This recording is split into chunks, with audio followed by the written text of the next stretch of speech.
Suddenly, some tiny thing whizzed past Omri's ear and struck the crate beside him with a ping.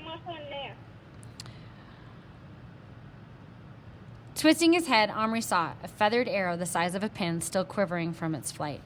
Was Little Bear shooting at him? Little Bear, where are you? No answer, but suddenly a movement, like that of a mouse, caught the corner of his eye. It was the cowboy dragging his horse behind him. He was running, half bent over from behind one chair leg to another. He had his revolver in his hand, his hat on his head. Another arrow flew, missing the crate this time and burying itself in the carpet. Just ahead of the running cowboy, who stopped dead, jumped backward till his horse hit him, and then fired another 2 shots from behind the horse's shoulder. Omri, following his aim, spotted Little Bear at once. He and his horse were behind a small heap of clothes, which was like a snow-covered hill to them, but was actually Omri's vest, dropped carelessly on the floor the night before.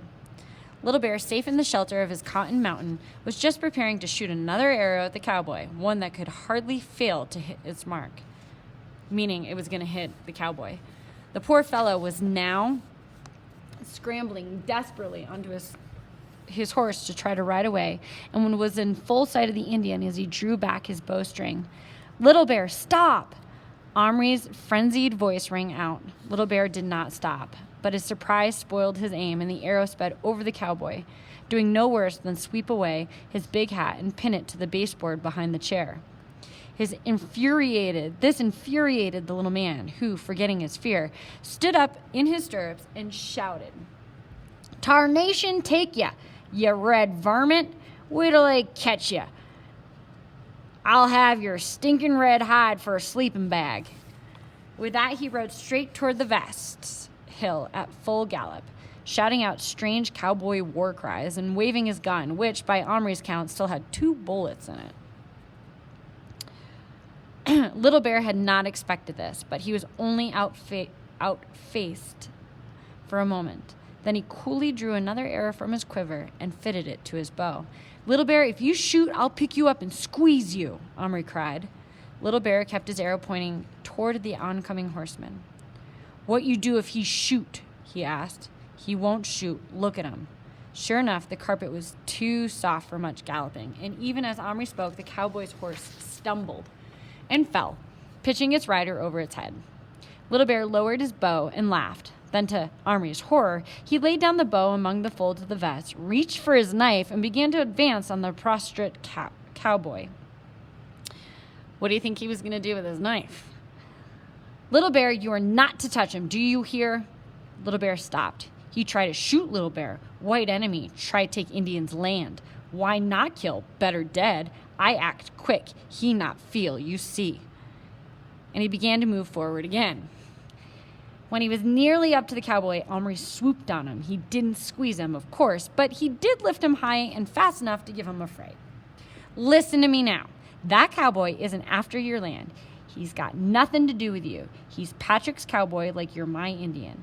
I'm taking him to school with me today, so you won't be bothered by him anymore. Now you take your horse and get back to your longhouse and leave him to me." Little Bear, sitting cross-legged on the palm of his hand, gave him a sly look. Sly means like he's looking at him kind of like suspiciously. "You take him to school? Place you learn about ancestors?" "That's what I said." He folded his arms, offended. "Why you not take Little Bear?" Uh-oh. Omri was startled into silence. "If white fool with coward's face good enough, Indian chief good enough. You wouldn't enjoy it. If he enjoy, I enjoy. I'm not taking you. It's too risky." "Risky? Firewater? Not whiskey. Risky. Dangerous." See his confusion there? He shouldn't have said that. Little Bear's eyes lit up. "Like danger. Here too quiet. No hunting. Him only enemy," he said scornfully, peering over the edge of Omri's hand at the cowboy, who, despite the softness of his landing place, was only just scrambling to his feet. "Look, he no use for fight. Little Bear soon kill. Take scalp. Finish. Very good scalp," he added generously. "Fine color. Look good on belt." Omri looked across at the cowboy. He was leaning his ginger head against his saddle. He looked as if he might be crying again.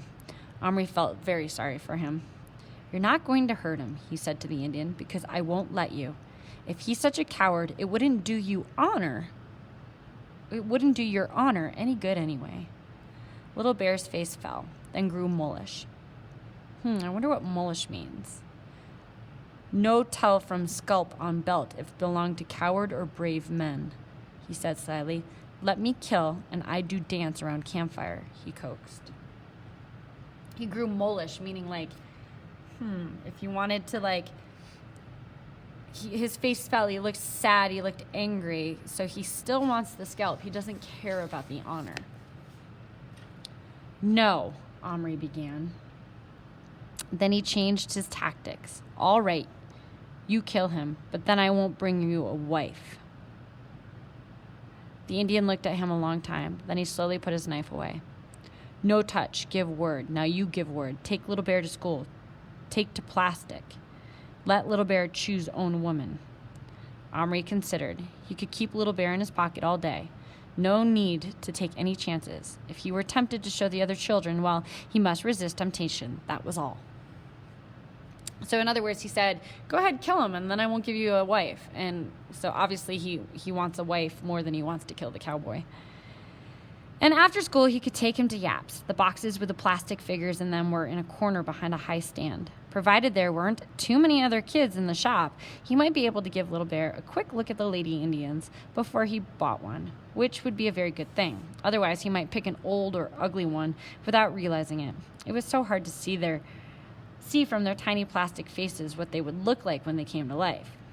Okay then, I'll take you, but you must do as I tell you and not make any noise. He put him down on the seed tray and gently shooed the horse up the ramp. Little Bear tied it to its post, and Omri gave it some more rat food. Then he crawled on hands and knees over to where the cowboy was now sitting, dolefully on the carpet.